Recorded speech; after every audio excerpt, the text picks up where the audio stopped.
وَلَوْ كُنْتُ أَعْلَمُ الْغَيْبِ، اور اگر میں خود غیب جان لیتا ہوتا، جس طرح کہ ہمارے بریلویوں کا یہ عقیدہ ہے، جب ہم انہیں یہ بات کرتے ہیں تو وہ آگے سے لڑتے ہیں، نہیں ہم تو کہتے ہیں اللہ بتاتا ہے، نہیں یہ مسئلہ نہیں ہے۔ آپ یہ کہتے ہیں کہ اللہ تعالیٰ نے یک مشت سارا علم دے دیا ہوا ہے، اب نبی علیہ السلام کو اللہ کو کنسلٹ کرنے کی ضرورت نہیں، وہ خود ہی حاصل کر لیتے ہیں۔ یہ نہیں ہم کہہ رہے ہوتے کہ آپ یہ کہہ رہے ہیں کہ وہ اللہ کی مدد کے بغیر حاصل کیا، نہیں، آپ کہتے ہیں سب کچھ مل گیا۔ یقین نہ ہے تو آپ اعلیٰ حضرت کا ترجمہ پڑھ لیں، الرحمن علم القرآن خلق الانسان علمہ البیان، اس کا ترجمہ انہوں نے کیا ہے کہ اللہ تعالیٰ نے انسانیت کی جان محمد صلی اللہ علیہ وآلہ وسلم کو پیدا کیا اور ما کان و ما یکون کا علم انہیں سکھا دیا۔ ما کان و ما یکون یعنی جو کچھ تھا اور جو کچھ ہوگا سب کا علم دے دیا۔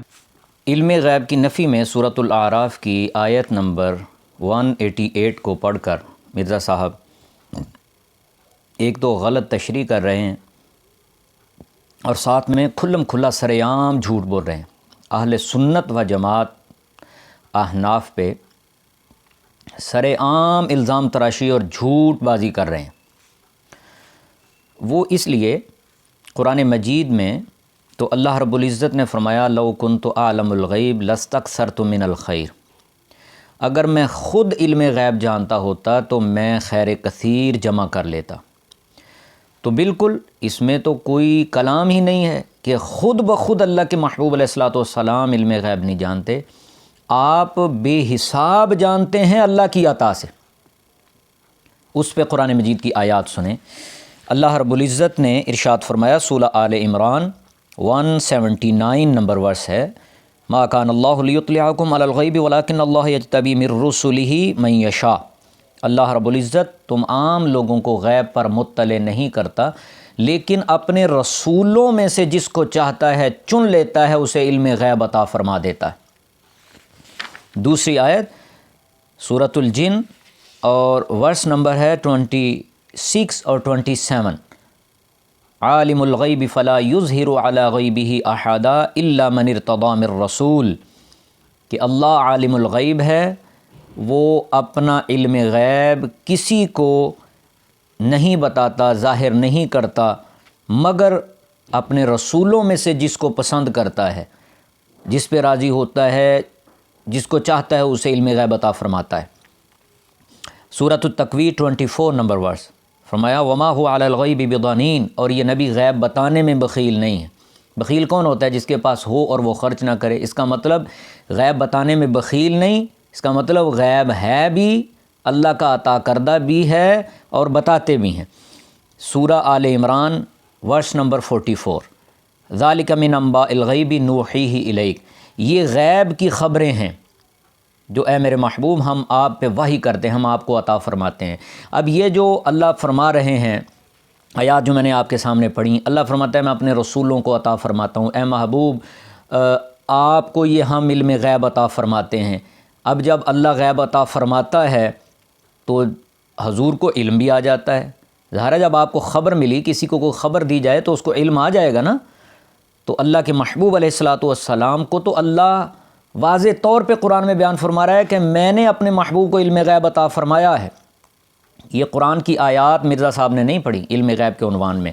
عقیدہ تو تب بنتا ہے نا جب تمام آیات ایک عنوان کی مد نظر رکھی جائیں، سامنے رکھی جائیں، اور پھر جو ان کا خلاصہ ہو، جو ان کا ترجمہ ہو، سب کا خلاصہ، سب کا نتیجہ پھر عقیدہ بنتا ہے۔ مرزا صاحب نے اپنے مطلب کی ایک آیت پڑھی اور آگے خانہ ساز تشریح کر دی اور آگے جھوٹ بھی بول دیا، باقی آیات نہیں پڑھی یہ جو میں نے آپ کے سامنے رکھی۔ اگر یہ پڑھتا تو اس کا جھوٹ جو تھا وہ بے نقاب ہو جاتا۔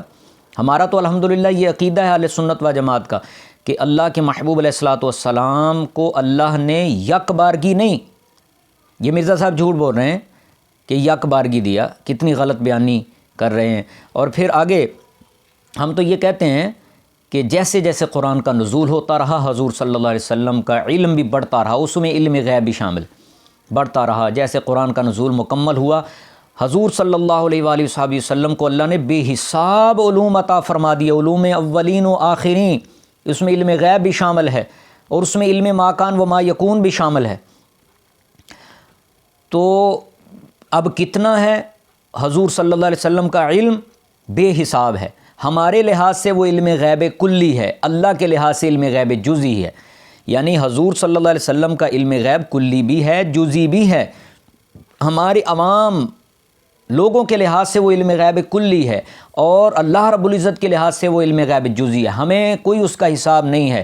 اب کتنا ہے وہ اللہ رب العزت کو حساب ہے اس کا، اللہ رب العزت کو ان حدود کا پتہ ہے. پھر اس نے کہا کہ اعلیٰ حضرت نے یہ لکھا ہے کنز الایمان میں کہ آپ کو تو علم ما کان و ما یکون دے دیا گیا، جو ہو چکا ہے، جو ہونے والا ہے. تو یہ کہتے ہیں کہ یہ دیکھو قرآن کی آیت کے مخالف ظاہر کر رہے ہیں مرزا صاحب کہ یہ ترجمہ، یہ جو عقیدہ رکھتے ہیں اہل سنت، یہ قرآن کی آیت کے مخالف ہے. بالکل بھی مخالف نہیں ہے. علم ما کان و ما یکون یہ تو احادیث میں حضور صلی اللہ علیہ وسلم کے صحابہ کرام نے حضور کے لیے استعمال فرمایا. یہ لفظ حضور کے علم کے لیے، اس میں بخاری و مسلم کی احادیث پڑھتا ہوں. بخاری شریف میں اس حدیث کا نمبر ہے 7294 اور مسلم شریف میں 6121. حضور صلی اللہ علیہ وآلہ وسلم منبر پر کھڑے ہوئے قیامت کا ذکر فرمایا، علامات کا بیان فرمایا. پھر فرمایا فواللہ لا تسألونی عن شیء الا اخبرتکم بہ ما دمت فی مقامی ھذا او کما قال، کہ اللہ کی قسم مجھ سے جو پوچھنا ہے پوچھو، میں یہیں پہ اس کی خبر دوں گا. کیونکہ منافق تان کرتے تھے علم مصطفیٰ پہ کہ ان کو تو پتہ نہیں ہے ہمارا کہ ہم اپنے دل میں ان کے خلاف کتنا بغض رکھتے ہیں. منافقوں کا یہ طریقہ تھا. تو اللہ کے محبوب علیہ الصلوۃ والسلام نے پھر فرمایا کہ پوچھو مجھ سے کیا پوچھنا ہے. تو پھر ایک صحابی تھے، انہوں نے ما کان کے بارے میں پوچھا، اور ایک آدمی تھا اس نے ما یکون کے بارے میں پوچھا. ما کان تو حضرت عبداللہ بن حذافہ کھڑے ہوئے، جی میرا باپ کون ہے؟ لوگ ان کو نسب کا تانا دیتے تھے. آپ نے فرمایا کہ ابو کا حذافہ تیرا باپ حذافہ ہے، او کما قال علیہ الصلوۃ والسلام. اب یہ ما کان جو ہو چکا اس کے بارے میں. اب ایک بندہ اور کھڑا ہو، اس نے کہا جی یہ بتائیے میرا ٹھکانہ کیا ہے؟ حضور صلی اللہ علیہ وسلم نے فرمایا جہنم. اب یہ علم غیب ہے، کب اس نے جہنم میں جانا تھا، لیکن اللہ کے محبوب علیہ الصلوۃ والسلام وہیں پہ فرما رہے ہیں ما یکون. یہ ما یکون بھی ہو گیا، علم ما کان بھی ہو گیا. دونوں حضور صلی اللہ علیہ وسلم کے علوم اس حدیث پاک میں بیان ہو رہے ہیں. پھر اس کے بعد مسلم شریف کی حدیث پاک ہے، یہ 7287 نمبر 67 نمبر یہ حدیث پاک ہے، 7267. رسول اللہ صلی اللہ علیہ وآلہ وسلم نے صبح کی نماز ادا فرمائی، پھر آپ بیان فرمانے لگ گئے. ظہر کی نماز ادا فرمائی، پھر آپ بیان فرمانے لگ گئے. عصر کی نماز ادا فرمائی، بیان فرمانے لگ گئے. مغرب کا وقت آ گیا تو صحابی کے الفاظ سنیے. حضرت عمر بن اخطب انصاری رضی اللہ تعالیٰ عنہ کہتے ہیں فَأَخْبَرَنَا بِمَا كَانَ وَبِمَا هُوَ كَائِنٌ. یہ ہے علم ما کان و ما یکون جو صحابی الفاظ استعمال کر رہے ہیں. یہ ہے اہل سنت و جماعت کا عقیدہ. مرزا صاحب آپ عوام کو اپنی جھوٹ بازیوں سے پریشان نہ کریں. اہل سنت و جماعت وہ حقیقت ہے الحمدللہ جو 1400 سال سے زیادہ عرصے پہ محیط ہے الحمدللہ. تو اللہ کے محبوب علیہ الصلوۃ والسلام کے علم کے بارے میں فرماتے ہیں صحابی حضرت عمر بن اخطب انصاری کہ علم ما کان و ما یکون اللہ کے محبوب نے اس دن بیان فرمائے. تو یہ تو الفاظ حدیث پاک میں آ گئے ہیں. پھر اس کے بعد حضرت حذیفہ رضی اللہ تعالیٰ عنہ سے یہ روایت ہے، حدیث پاک ہے اور اس کا نمبر ہے انٹرنیشنل 7265. فرماتے ہیں حضرت حذیفہ رضی اللہ تعالیٰ عنہ قال اخبرنی رسول اللہ صلی اللہ علیہ وآلہ وسلم بما هو کائن الى ان تقوم الساعة فما منه شيء الا قد سألته الا انی لم اسأله ما يخرج اہل المدینة من المدینہ او کما قال علیہ السلام. کہ اللہ کے محبوب علیہ الصلوۃ والسلام نے قیامت تک ہونے والی باتیں مجھے بتائیں. اب یہ کیا ہے؟ علم ما یکون جو ہونے والا ہے. اللہ کے محبوب علیہ الصلوۃ والسلام وہ بیان فرما رہے ہیں. اور پھر مشکات باب المعجزات میں ہے ایک یہودی کے چرواہا جو تھا، اس کی بکری کو جب ایک بھیڑیا اٹھا کے لے کے جانے لگا تو اس نے اس کو پکڑ لیا. تو بھیڑیے کو اللہ نے زبان دی، وہ بولا اوپر چڑھ کے، ایک ٹیلے پہ چڑھ کے کہنے لگا کہ اللہ نے مجھے رزق دیا، تو نے چھین لیا. تو وہ یہودی چرواہا حیران ہو گیا، او یہ بندوں کی طرح باتیں کر رہا ہے. تو اس نے کہا مجھ پہ حیران نہ ہو، جا یہ کھجوروں کے درمیان جا. مدینہ شریف کی طرف اشارہ کیا. وہاں پہ ایک ایسا بندہ یخبرکم بما مضی وبما هو کائن بعدکم او کما قال، کہنے لگا کہ وہ تمہیں وہ بتاتا ہے جو ہو چکا اور جو ہونے والا ہے بعد میں. یہی ہے علم ما کان و ما یکون.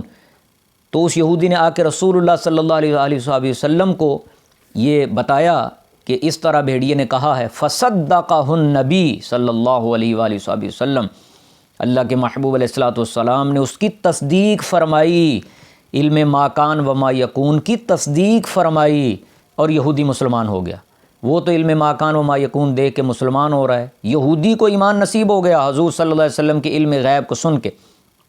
اور مرزا صاحب اس حوالے سے گمراہ کر رہے ہیں کہ اہل سنت و جماعت کا یہ عقیدہ صحیح نہیں ہے، علم ما کان و ما یکون۔ ہم تو یہ کہتے ہی نہیں یک بارگی علم مل گیا۔ کس نے لکھا ہے، ہمارے کس عالم دین نے لکھا ہے؟ یہ مرزا صاحب اور اس کے فالوور پہ قرض ہے میری یہ بات، اور تا حیات یہ اس پہ قرض ہے۔ وہ بتائے اپنی کسی ویڈیو میں کہ ہمارے کس عالم دین نے لکھا ہے کہ یک بارگی سب کچھ دے دیا گیا، کسی ایک نے میں نہیں لکھا۔ یہ سر عام کھلم کھلا مرزا صاحب جھوٹ بول رہے ہیں، کذب بیانی سے کام لے رہے ہیں۔ تو جو سر عام کذب بیانی سے کام لے رہے ہیں، ایسے بندے کو راہبر بنانا اور اس بندے سے دین لینا، مجھے بتائیے کہ یہ پھر اپنا ایمان کا کباڑہ کرنے والی بات ہے نا۔